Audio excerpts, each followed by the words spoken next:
Morning everybody, it's Vicky here from Real Grass Milk over in Germany, and That's Farming has kindly asked me to bring you around the farm for the day.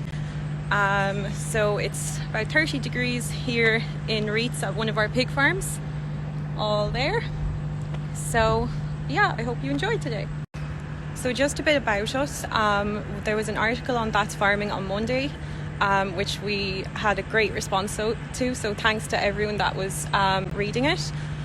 So basically the article was predominantly about the dairy farm, but they touched a little bit on how the Costo family actually ended up in Germany. So I'll take you through that as well, because traditionally they are actually pig farmers. So back in 1991, Billy and Pat came to Germany. Well, Pat came first on the 13th of August, so 29 years ago on the 13th of August, and Billy came on the 2 days later, the 15th of August, and purchased this site here from the East German government at the time. The Berlin Wall had just came down, so farms like these were pretty plentiful. It used to be all one fattening unit back in the day, but since they got it, since they purchased the farm back in 1991, it was straight away converted to a fully integrated pig unit with 3,000 sows. Also on farm, they mill all their own feed. The mill is right there at the bottom, and all along this wall here is grain stores. So we process approximately 30,000 tons of feed to feed the pigs. So ingredients such as soya and minerals are all bought in. Some grain is bought in as well, but we also produce some ourselves. Here's one of our grain stores, and there's more in Netzen, which I will show you as well. And I'll show you a little bit around the pig unit, and then we'll go down to the cow farm.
So here we are in the cow farm, guys. So I'll start off with a little tour.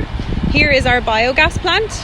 Maize and slurry goes into this, and it produces energy which heats the entire farm. So this is a very typical East German farm back in the day, which we've retrofitted quite a bit. So we bought the farm back in 2014, and back then the buildings on my left, there was 2 cow houses for all the cows were housed indoors, and in the middle was the parlour. Now to my right, there's all the grain stores here that was used to, well, obviously store grain. So back when we started, we had 400 high yielding Holsteins. Initially the farm was actually bought to produce grain for the pig farm and as an outlet for slurry, because it came with a large number of hectares of land. We kept going with the high yielding cows for a while, but it proved very costly, and with milk quotas abolished in 2015, it was either get big or get out. And considering that East German's farms would need a lot of investment in infrastructure such as sheds, all the sheds were not very good ventilation, low ceilings, etc. It made more sense that we did something different, so that's why we ended up going with Jersey crosses. So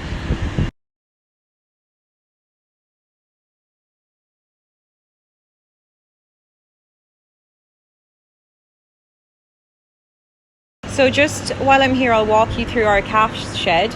So this is our check-in area for our calves. So where I'm standing here, there would normally be a scales, except it's been taken away and cleaned for the season. But the shed is really pretty much all set up for next year.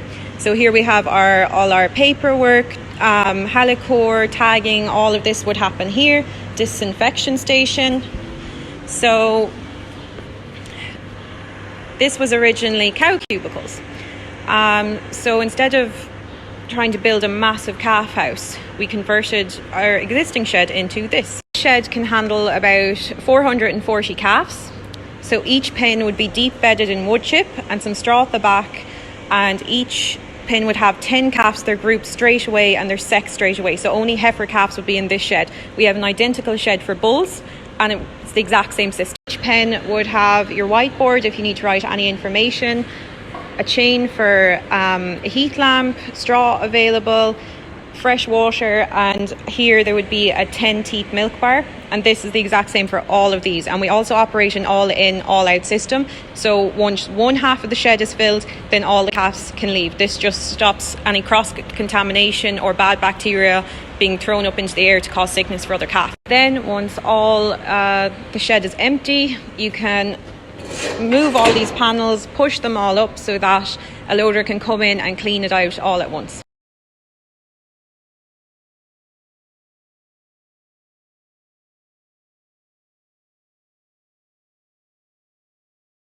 Hi guys, I'm Paul Costello and you're welcome to our farm here in Germany today. I hope you'll enjoy the tour that we're going to give you. I'd like to take the opportunity to thank our current team, Kevin and all the lads and ladies who helped make this farm into the success it is today. I'm sure you'll be interested in all the things that we have going on, whether it's pigs, tillage or mainly the dairy here today. And enjoy the tour, and if you have any questions we'll be happy to answer. Thanks. This is one of our grain stores. It's full of wheat at the minute. Here's my two helpers for the day, Emma and Rini. And I'll throw up a few shots of the harvester yesterday. I took some yesterday because we just finished the last field. So, yeah.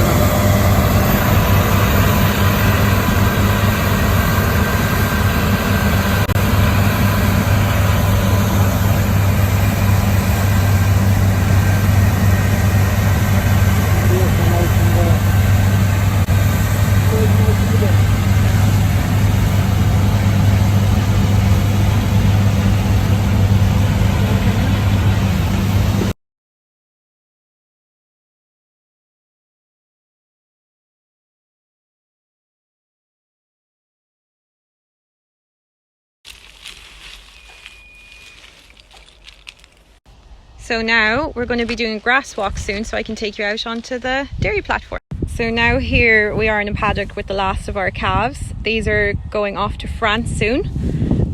So we sell our surplus stock either to Ireland, the UK or France, because there's no real demand for Jersey Cross cattle in Germany because, well, we're kind of the only ones really doing it. So basically these ladies were separated by male and female when they were small, and as I mentioned before, we grouped them into groups of 10, which is very uncommon in Germany. Usually a calf would be kept isolated up to 8 weeks in an igloo, but we didn't really do that. So yeah, they're all out, happy out in the sun. All our calves as well are bred using LIC genetics. We work very closely with LIC as we're one of their biggest customers in Germany. There's, like I said, Holstein cows, high yielding indoor cows would be the predominant breed in Germany. So these ladies were put out to grass at around 6 weeks of age. They were fed outside. Then we're converted to once a day. They have a gorgeous shine on their coat now. We also use seaweed products to top dress their feed as well, and we found it fantastic. Again, it's another thing that's really unusual in Germany because they don't exactly have seaweed. So we import it from Ireland from a company called Sealac, and it has about 60 trace elements within it, and we found it fantastic for really putting a shine on these. That increases their intakes. They also have an electrolyte as well that can be added to their milk. It's just a fantastic.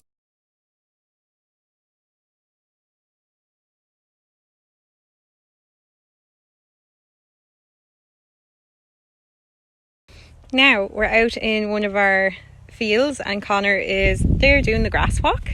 So we use a GinQuip EC20 from GrassTech, and GrassTech actually mapped all of the farm. I'll show you the map once I'm back inside, which we actually have to update because there's been more land added since then. So the field we're in right now is about 21 hectares and it has a cover generally of 1,300. So yeah, not too bad. So basically, if you can imagine, well, 5 years ago, there was no water troughs, there was no fencing, there was nothing. So when we let the cows out, if we didn't have the infrastructure in place, they could basically walk to Poland.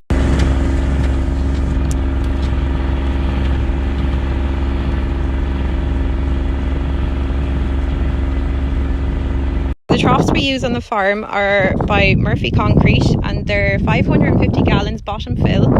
We lay them down on old pig slats here so that it doesn't muck up too much of the ground. Another Irish product that we had to import into Germany. All our water as well is treated with minerals from Terra Nutritech, but the unit is in the yard, so I'll show you that when I get back. Also, the placement of the troughs is basically down to the fact that the infrastructure is always improving on the farm and paddocks always have to be fenced because the farm is always extending a little bit. Now, so there's 550 Jersey crosses in this group and they're just going on to their new grass.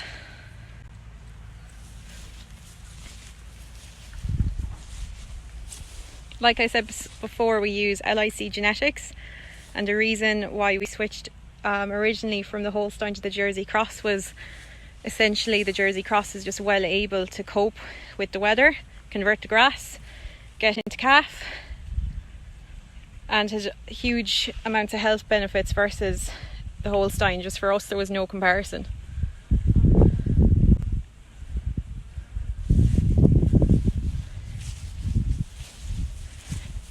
New.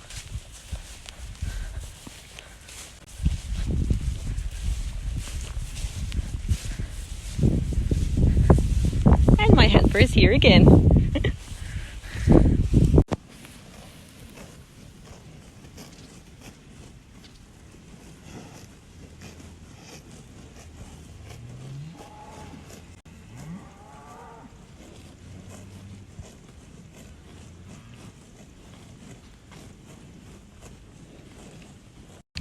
So the reason why we're giving them the second break in the day at this hour is basically just to keep them active because it's in the late 20s, kind of just hitting 30 degrees. Keeps them active, keeps them producing and stops them lying around the water trough and eases the pressure on the water system as well. So I think they're looking mighty.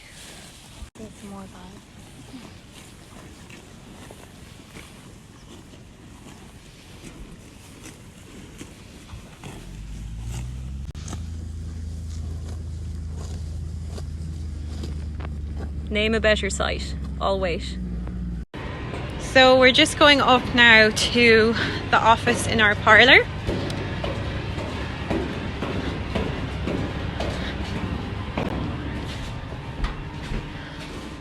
Now, so we have all the software here that works with the parlour, all our data, and then Now, as I was saying, this is our parlour. It's a 60 bale Waikato rotary that we installed last March. So yeah. Now, I just said it was easier down here to show you. So we have on this parlour, we have ACRs, automatic teat dip. It's actually a composite parlour. So they're on rubber mats and then a composite platform, which is much lighter and much easier on the motors. So back here we have our holding yard with a backing gate. This is the entrance for the cows.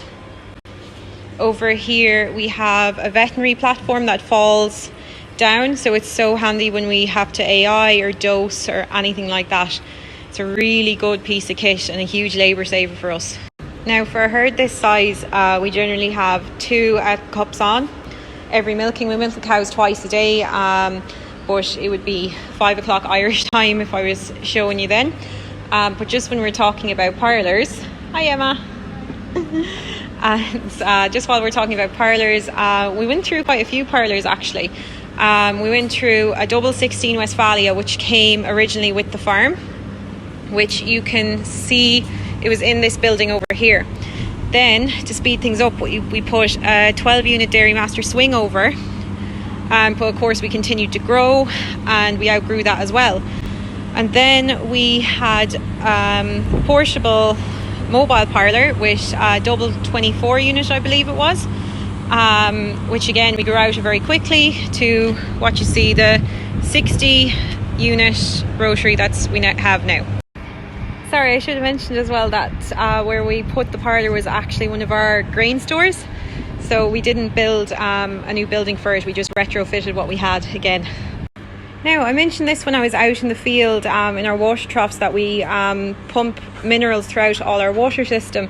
And again, another Irish product we use, Terra Nutri-Tech, with the IBCs of minerals right here. Really good system. You can see some information there. And sends all the information as well directly to your phone, which is actually so handy.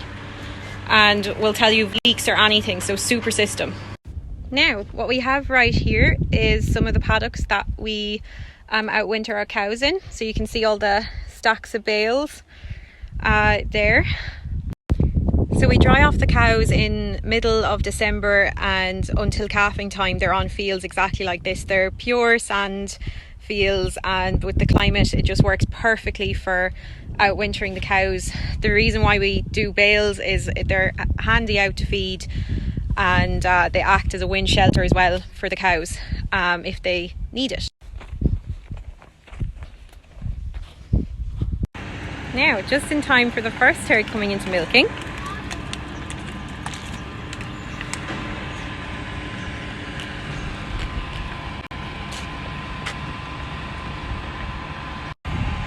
Now, once these are all done, this is the first group that I showed you earlier of like 550 crossbreds, and then the remainder of the group, which is made up of the remainder of the Holstein herd, which we are just breeding out of the system essentially, and the older jerseys, they will come up after this. Now, that's the view from our office, all the cows in their holding yard. I got asked this a few times, so I'll just answer it while I'm here. Why are we doing grass milk or pasture milk in Germany? Essentially, in Ireland, it's just called milk, but in Germany, it's something a bit more unusual called Weidemilch, which means pasture milk.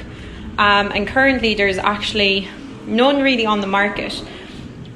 So what constitutes for pasture milk in Germany is 120 days for 6 hours a day of cows being allowed access to pasture.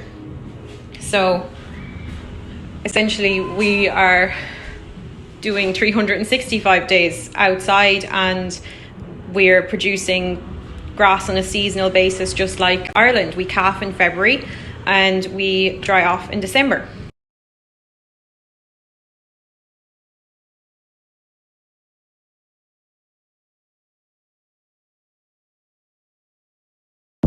Like I said in my previous snap that the average German wasn't used to seeing even cows outside. Well, we calf them outside as well. So this is be one of our calving paddocks. It's very close to the farm, and we calf down around the 10th of February would be when it all kicks off. So we have lots of help around that time from universities like Mount Bellew and UCD. So all the students that have helped us out in the past and everything, we couldn't have done it without them. And just while we're on calving as well, like some of our figures would be over 80% of our herd would be calving within a 6-week period. So it's all hands on deck at that time.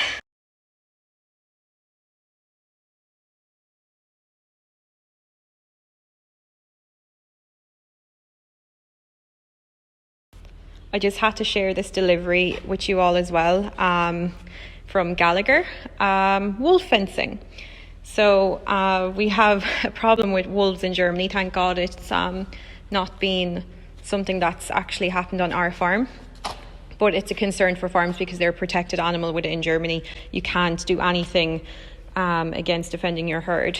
So as you can see, this is just a portion of the fencing that's going to go around all the calving paddocks that I was showing you earlier. So essentially there's these big stakes with about 5 strands of electric fence around it. So seeing as that we do a lot of bales on the farm, this is how we collect them in the field and drop them off in the yard. Another Irish product from Wilson Engineering. We've 2 of these super move bale movers. A great job.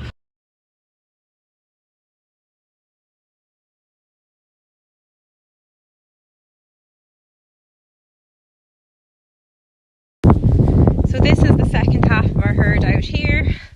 A lot of them are up here waiting to go for milking as well. So this is a mixture of high yielding Holsteins, but they're on grass, and our older Jerseys. So some of them are still out grazing. So these Holsteins would have been all year round calving and indoors on a TMR system up until. So there's a bit of a size difference there between a Holstein and our smallest Jerseys. But these Holsteins would have been synchronized in 2016 using a Prid Delta system, and all of them would have been sired to Jersey to make sure that we get our F1.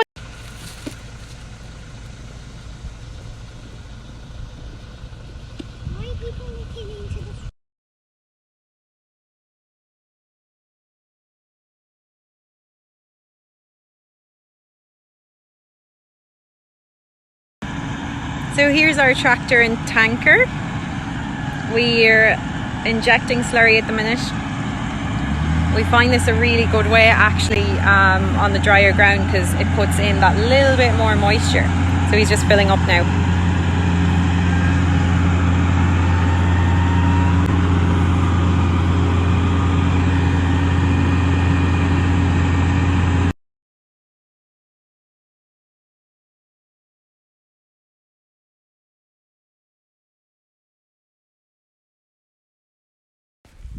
So here we have our herd of water buffalo.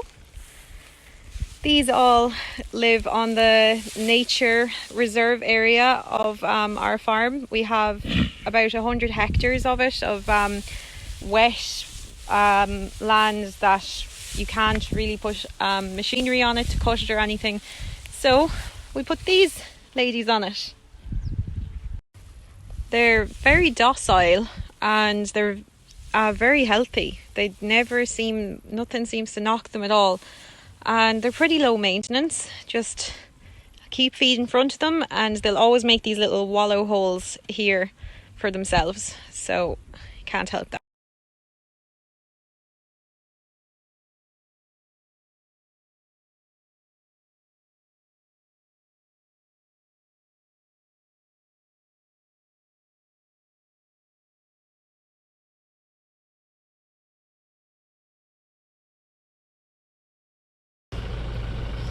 So now that's kind of the end of my day checking out the maze. Thanks so much for watching, everybody, and all your questions, and I hope I answered them as best I could. Thank you so much for reading the article and keeping putting up with me for today. And if you have any other questions, you can ask me away, and be sure to follow us on social media. It's at Real Grass Milk on pretty much every platform. Thanks so much again, guys. Bye from Germany.